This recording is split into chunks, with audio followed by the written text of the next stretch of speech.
দারুণ লোভ হচ্ছে তো বন্ধুরা নাকি?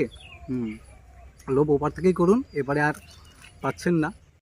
আম পাকে বৈশাখে, কুল পাকে ফাল্গুনে, কাঁচা ইট পাকা হয় পোড়ালেতে আগুনে। বন্ধুরা, আমরা ছোটোবেলায় পড়েছিলাম এই সুন্দর একটি কবিতা। এবার এই যে কবিতা বা একটা ছড়া, এখন এই যে কুলের বাগানে এসেছি, এই যে কত সুন্দর সুন্দর কুল ঝুলে পড়ে আছে, এই যে নুয়ে পড়া কুলের ডাল, এগুলো দেখে যেন সেই ফিরে যাচ্ছি আবার সেই শৈশবের দিনগুলিতে। বন্ধুরা, আপনারা তো কুল খেয়েছেন, অবশ্যই কুলের স্বাদ প্রতিটি মানুষের কাছেই প্রিয় এবং কুল একটি অত্যন্ত লোভনীয় বিষয়।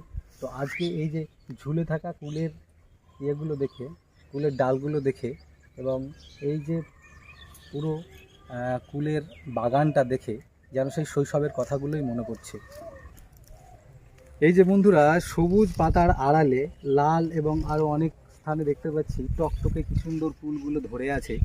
এগুলো দেখে মনে হচ্ছে যেন সেই রোদে রাঙানো ছোট ছোট এক একটা স্মৃতির ঝুড়ি, যেগুলো আমরা খুব ছোটোবেলায় আমরা এই যে একসঙ্গে বসে নুন এবং লঙ্কা আর তার সঙ্গে যদি মাঠ থেকে পেয়ে যেতাম কিছু ধনে পাতা, সেটাকে মাখিয়ে যে খেয়েছি ছোটোবেলার, সেই স্মৃতির কথাগুলো মনে পড়ে যাচ্ছে এই ফুল বাগানে এসে।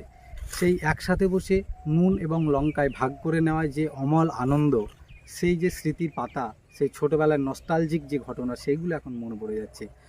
আর এই যে আমাদের গ্রাম বাংলার কথা আমি বারবারই বলি, সেইখানে দেখা যাচ্ছে যে মাটির সোদা গন্ধ আর চারপাশে এই যে পরিবেশ।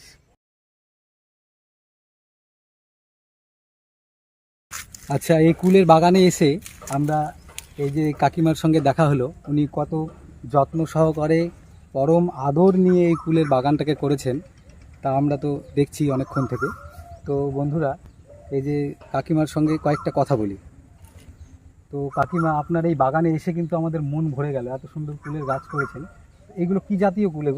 এগুলো বল সুন্দরী। তাই বল সুন্দরী মানে? আমরা তো এমনি সচরাচর কুল জানি আপেল কুল, নারকেল কুল এরকম বলে আর কি। এত এই বল সুন্দরী বলতে এটা কি আপেল কুলের মধ্যেই পড়ছে নাকি? হ্যাঁ। আচ্ছা, আপনি নিজেই করেছেন এটা? হ্যাঁ, আমাদের নিজেই করেছে। আচ্ছা আচ্ছা। আর এমনি এর সঙ্গে এমনি কুলের বাগান ছাড়া আর অন্য কি কি করেন মোটামুটি? সবজি আছে। অন্য সবজি আছে না? হ্যাঁ, শসা, হ্যাঁ, তারপরে বেগুন, করলা, লাফা, পটল। আচ্ছা, এমনি যখন কুল কি এমনি প্রত্যেক দিনই পারতে হয়, না এমনি একসঙ্গে একদিক থেকে পারতে লাগেন, না এমনি মোটামুটি বেছে বেছে? বেছে বেছে পারি, না পাকলে তো বিক্রি হবে না। ঠিক তাই, না পাকলে তো আর বিক্রি হবে না। হ্যাঁ, মানে যেগুলো মানে মোটামুটি দুদিন পর পর বা এরকম ভাবে? হ্যাঁ, দুদিন হয়তো মাঝে গ্যাপ রাখলাম।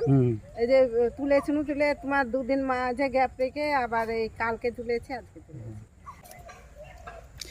এখন এই কুলগুলো কিরকম দামে বিক্রি হচ্ছে? এখন দাম নাই, বাজার খুব খারাপ। খুব খারাপ। এমনি সরস্বতী পুজো চলে গেলে দাম কমে যায় না? 20 টাকা, 22 টাকা, 25 এইরকম যাচ্ছে। এই যে বন্ধুরা, সবুজ পাতার আড়ালে এই যে কি সুন্দর সুন্দর ফল, এই যে কুল, এই কুলগুলো কোথাও বা শ্যামল সবুজ, আবার কোথাও টকটকে হয়ে গেছে। এই জিনিসগুলো দেখে মনে পড়ছে সেই ছোটোবেলায় যখন আমরা ছিলাম, মাঠ থেকে তুলে নিয়ে আসতাম ধনে পাতা এবং তার সঙ্গে নুন এবং লঙ্কা মিশিয়ে এই যে কুল খাওয়ার যে এক অমল আনন্দ, সেই আনন্দটা কিন্তু সেই শৈশবের স্মৃতির পাতায় এখন আমাদের মনটা ছুটে চলে যাচ্ছে। এই যে এখন শৈশব এবং বর্তমানের স্মৃতির এক মেলবন্ধন তৈরি হচ্ছে এই সুন্দর কুল বাগানে এসে। আপনারা তো বিশেষ করে বাঙালি সম্প্রদায় শুধু নয়, সমস্ত মানুষই কুল একটা অত্যন্ত প্রিয় এবং মিষ্টি ফল, যেটা এই যে এই মুহূর্তে আমি একটা গাছ থেকে তুলে নিলাম। এই যে বন্ধুরা দেখুন,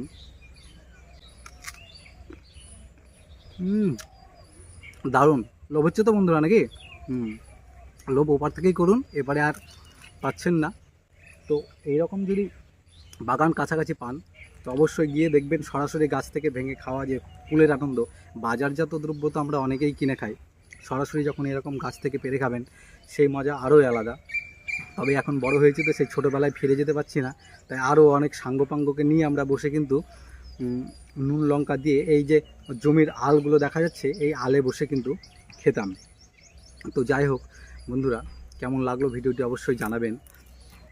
আর আমি তো জানেন আমার প্রত্যেকটা ভিডিওর মধ্যে গ্রাম বাংলা এবং গাছগাছালি এই সব কথাগুলোই বলি। ভালো লাগলে অবশ্যই শেয়ার করবেন, আর চ্যানেলে নতুন হলে চলমান জীবন ও সাহিত্য এই চ্যানেলটিকে সাবস্ক্রাইব করবেন। দেখা হচ্ছে আবার একটা নতুন ভিডিওতে। ধন্যবাদ।